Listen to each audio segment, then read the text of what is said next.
سلام سلام كمسك الختام. به نام عزت پاک با عرض سلام و ادب و احترام.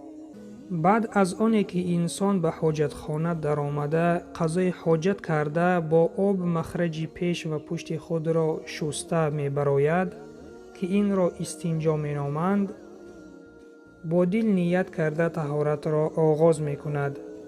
نیت کردم طهارت سازم تا نماز بر من روا گردد گفته اعوذ بالله من الشیطان الرجیم بسم الله الرحمن الرحیم را به زبان رانده دستان خود را تا بند دست 3 مراتبه می شوید. بعد از آن 3 مراتبه با دست راست به دهان آب گرفته غرغره کرده همین طور دهان را می شوید. بعد از آن 3 مراتبه با دست راست به بینی آب گرفته و با دست چپ بینی را می افشاند. بعد از آن روی را 3 مراتبه از پیشانی تا منه و از نرمی گوش راست تا نرمی گوش چپ می شوید. بعد از آن 3 مراتبه دست راست سپس دست چپ را با آرنج می شوید. یعنی شستن آرنج هم داخل می شود. بعد از آن با این دستانی تر 1 مراتبه سرش را مسح می کشد.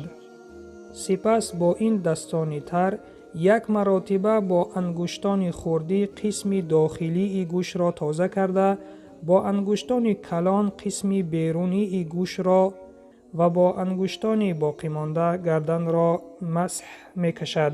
سپس از انگشت خرد پای سر کرده 3 مراتبه پای راست و سپس پای چپ را تا بجولک می شوید.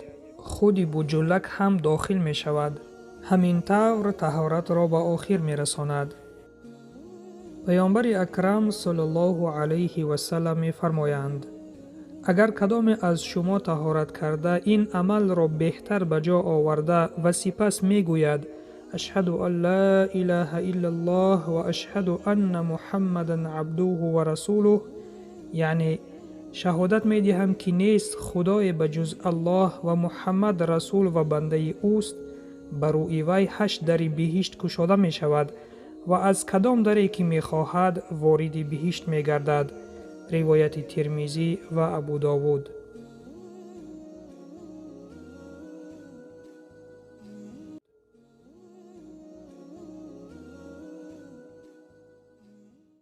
خداوند در قرآن می فرماید ای کسانی که ایمان آورده اید وقتی که شما به نمازخوانی شروع می کنید رویهای خود و دستان خود را تا آرین شویید، سر خود را مسح کشید، پایهای خود را تا بجولک شویید. سوره مائده آیت 6. از مضمون این آیت به ما معلوم گشت که فرضهای طهارت عبارت از 1. شستن روی، 1 بار شستن روی از جای سرشوی مویها در پیشانی تا زیر منه و از نرمی گوش راست تا نرمی گوش چپ. 2. شستن دستان، 1 بار شستن دستان تا آرنج. 3. مسح سر، 1 بار با دستی تر مسح کشیدن 4 سر. 4. شستن پایها، 1 بار شستن پایها تا بجولک ها. اینها اند فرضهای طهارت.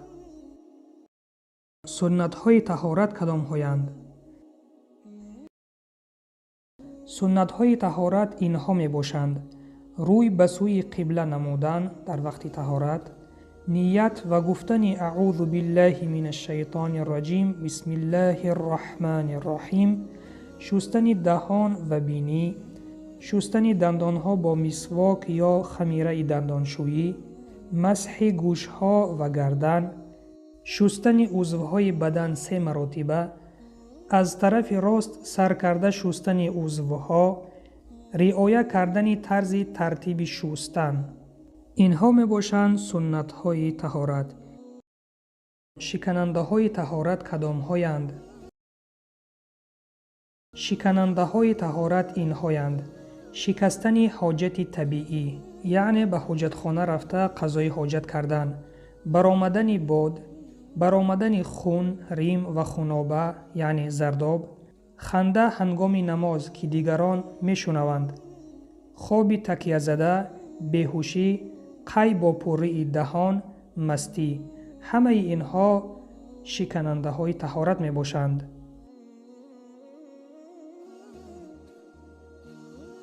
نوا رو به یار و دوستانتان بفرستید تا کمی باشد هم از دین خود آگاه شوند. شکرگزاری میکنیم که نوارهای ما را تماشا میکنید. این را فراموش نکنید که دستگیری شما سبب پیشروی کانال است. پس به کانال آبونه شدن را فراموش نکنید. الان زیاده از 80% تماشابینان به کانال آبونه نشده اند. به کانال ما آبونه شوید چون دستگیری شما پیشروی ماست. نیت داریم انشاءالله تا ماه شریف رمضان اعضایان کانال را به 15,000 نفر رسانیم. پس به کانال آبونه شوید و دعا را در حق ما فراموش نکنید و سلام بر آن شخصانی که راه هدایت را پیش گرفتند.